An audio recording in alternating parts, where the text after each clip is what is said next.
For 1 decade, I put my dreams in a box with the hope for my teenage boys to grow up and see a life, because our dreams was taken away. I didn't have a right to dream. Also, my nation. In 1999, more than 90% of Kosovan Albanians' nation has been removed from their homes as a victim of ethnic cleansing. I didn't have a choice, no either my boys, no family. We was forced to leave everything that belonged to us and pray just to survive and be alive. I was in refugee camps in Macedonia, and however, I was one of the lucky ones. Alongside with 360 Kosovan refugees in the camps to be evacuated by British troops from camps to Scotland to Glasgow. I needed cancer treatment. But when you have your family and seeing them there in a safe place, really you don't think about yourself. When we got to Prestwick Airport, it was amazing, actually, to see for a long time we haven't seen smiley faces welcoming us. And when we arrived in Glasgow, for the first time, we felt freedom forever. I was in a waiting list to have operation, and I didn't know how long I'm going to live for, but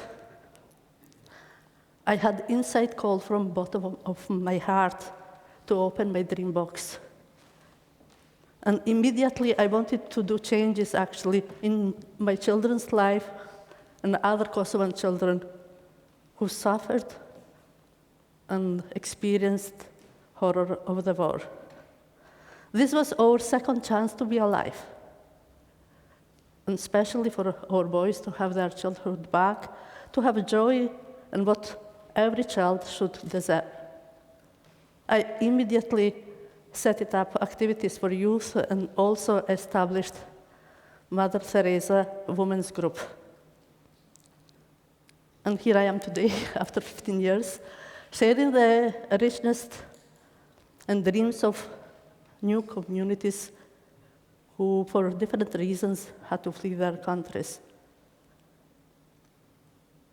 Now I'm really honored to be here and say more about work I recently actually do for more than 6 years with Maryhill Integration Network.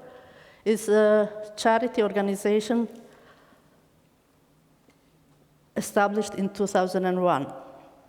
We do work with asylum seekers, refugees, and Black ethnic minority groups, but through art, through culture, learning activities, and with other support, we encourage also people from host community to engage and work with us and really to flourish Glasgow vibrancy, to flourish our diversity.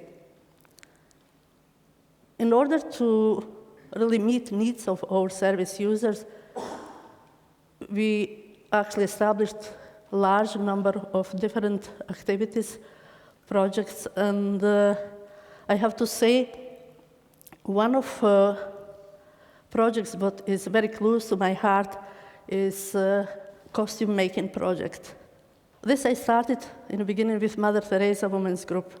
Idea was to bring materials and fabrics from different continents, also to use patterns and beautiful color and richness of traditional costumes.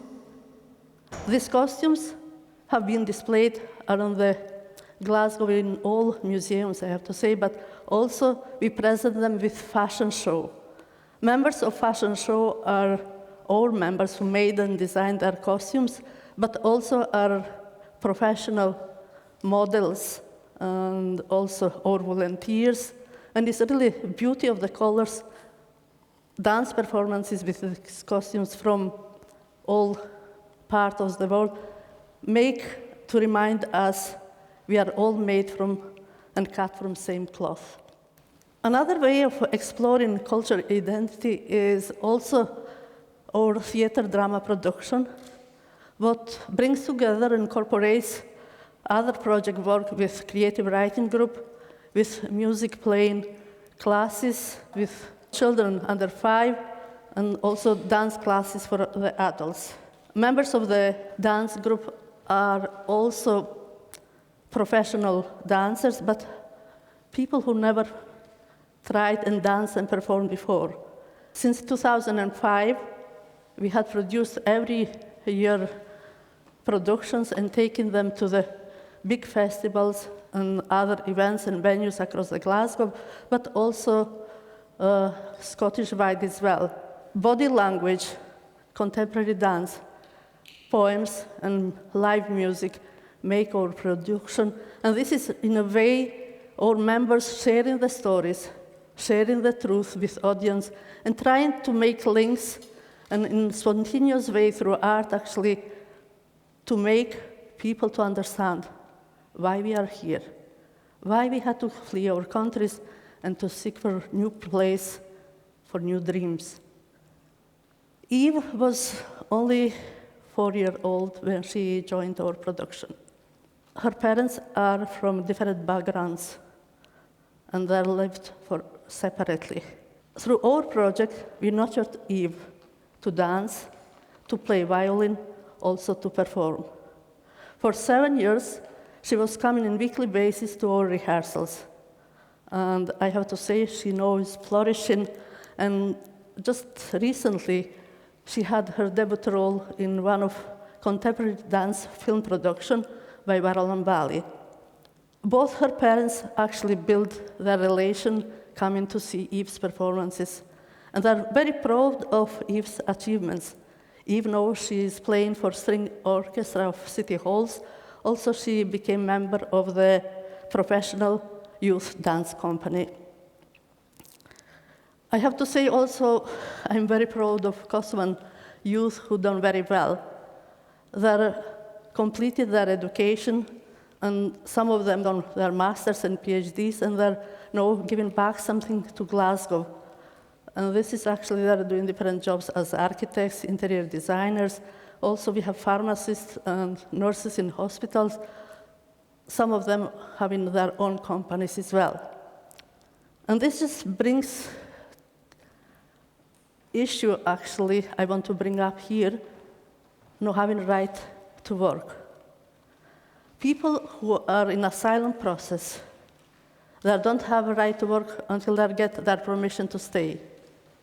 This takes sometimes 10, 12, 15 years.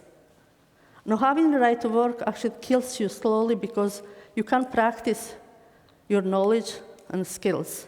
I had experienced this myself in the 90s when, just because I was Albanian, I lost my job. Through other projects, because we have a really range of projects and there's no time in 10 minutes to mention, we offer chance people to be engaged. As you can see, a man group have been involved making the beds for our garden. This is actually just giving them something to do and to be engaged and forget about past. No matter faith, no matter race, and no matter religion we're coming from, or countries, we are all human, and we should have a right to dream, to have equally opportunities, to be respected with dignity, and to be equal treated.